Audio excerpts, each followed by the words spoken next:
আসসালামু আলাইকুম পাবনার মানুষজন, আশা করি আপনারা সবাই ভালো আছেন। আর অনেক দিন পর আপনাদের মাঝে নতুন একটা ভিডিও নিয়ে চলে আইছি। আর এই ভিডিওটা কিন্তু একদম অস্থির, মানে ধামাকাদার ভিডিও। কারণ আপনারা বুঝতেই পারছেন, আমাদের কিন্তু অনেক দিন ধরে 21শে বইমেলা অনুষ্ঠিত হচ্ছে। আর 21শে বইমেলাটা অনুষ্ঠিত হচ্ছে হলো আমাদের সেই কাঙ্ক্ষিত পাবনা শহরের মুক্ত মঞ্চে। আর মুক্ত মঞ্চে এই 21শে বইমেলাটা অনেক দিন যাবতই অনুষ্ঠিত হচ্ছে।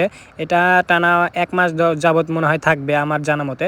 তো আমি এই আজকের দিনে এই 21শে বইমেলাটি উপভোগ করলাম আর আপনাদেরকে ক্যামেরাবন্দি করে আপনাদেরকে দেখালাম। তো 21শে বইমেলার যে এই মেলাটাতে আমি আসছিলাম, এখানে এসে কিন্তু আমার অনেক ভালোই লাগছে। কারণ চারিপাশে শুধু বই আর বই, চারপাশে এত বই আমি কিন্তু দেখে ফুরাইতে পারতেছিলাম না। মানে এত রকম বই, আপনারা যদি এখানে না আসেন তাহলে বুঝতে পারবেন না যে এত রকম বই এই চারিপাশে। আর এই সাইডে কিন্তু অনেক মানুষ কিন্তু একটা নৃত্য, মানে নৃত্য না তো কবিতা উপভোগ করতেছে। আমরা এখন আপনাদেরকে সামনের দিকে এগিয়ে যাব আর ওই কবিতাগুলোর উপভোগ করতেছে, ওইগুলো আপনাদেরকে দেখাবো। চলুন, এই যে দেখতে পাচ্ছেন, এখানে আমি একটু জুম করে আপনাদেরকে দেখাবো। এখানে একটা কবিতা 3জন মিলে উপভোগ মানে বলতেছে আর কি। কবিতাগুলো খুব সুন্দর ছিল। আমি যদি আপনাদেরকে শোনাইতে পারতাম ভালো লাগতো আর কি।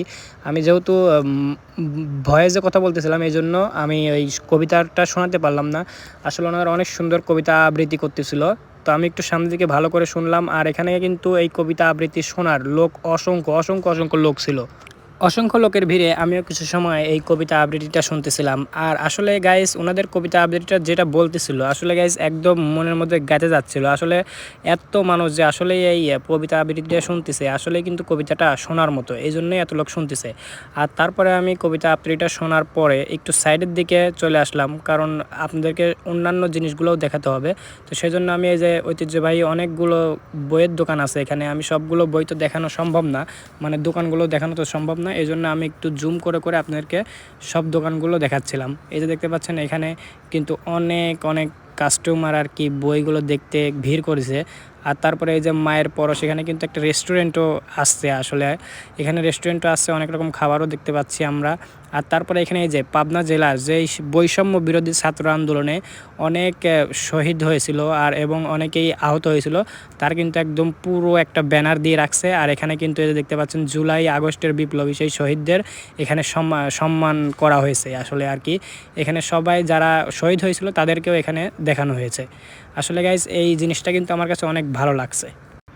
আর গাইস, আর যে জিনিসটা না বললেই নয়, এই বইমেলার মধ্যে সবচেয়ে একটা আকর্ষণীয় একটা দোকান আমার কাছে ভালো লাগছে, মানে সবচেয়ে ভালো ডেকোরেশন করা একটা দোকান। সেটা হলো দেখতে পাচ্ছেন, এই যে বাংলাদেশ ইসলামী ছাত্র শিবিরের একটা বইয়ের দোকান আর কি করছে এখানে। এই যে দেখতে পাচ্ছেন, এই বইয়ের দোকানটা কিন্তু অনেক সুন্দর একটা ডেকোরেশন করে ওনারা করেছে। তো সবচেয়ে ভালো লাগছে আমার কাছে এই ডেকোরেশনটা। আর আসলে এখানে যেসব বইগুলো মেলার যেসব বই দোকানগুলো আছে, আসলে সবগুলাই কিন্তু মোটামুটি ভালো আছে।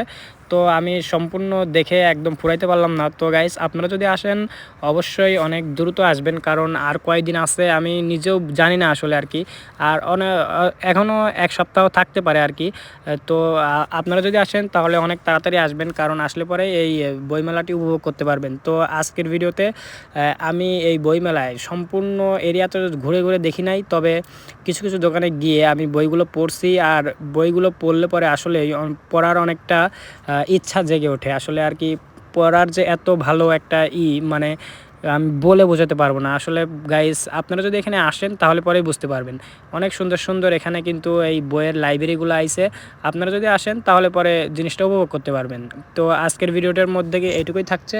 আর গাইস, যদি আমার ভিডিওটা যদি ভালো লাগে তাহলে অবশ্যই আপনারা চ্যানেলটি সাবস্ক্রাইব করে রাখবেন। আমি অনেকদিন যাবত নতুন কোনো ভিডিও দিতে পারি নাই, তো ইনশাল্লাহ এখন থেকে নতুন নতুন ভিডিও আসবে। তো আসসালামু আলাইকুম গাইস।